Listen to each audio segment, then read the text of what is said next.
nazoyebisa sikoyo bato ya bawenge Alex Ntima bino mutu bobomaka wera. Ça c'est mon point de vue nalobi yango en public.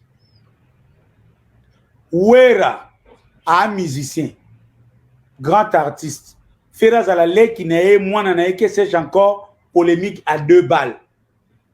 Si l'organisation a estimé que Wera Zala, c'est pour les besoins de la culture, et on a compris beaucoup, on a un complexe pour là. Donc, selon vous, ceux qui Wera yé na un festival au Feraza, organisateur n'a pas partenaire de Wera Sopi, c'est que Wera Zala culturalité, c'est que pena beaucoup lia fufuna dendo na bar likola ko timba, et puis na moka ba wenge.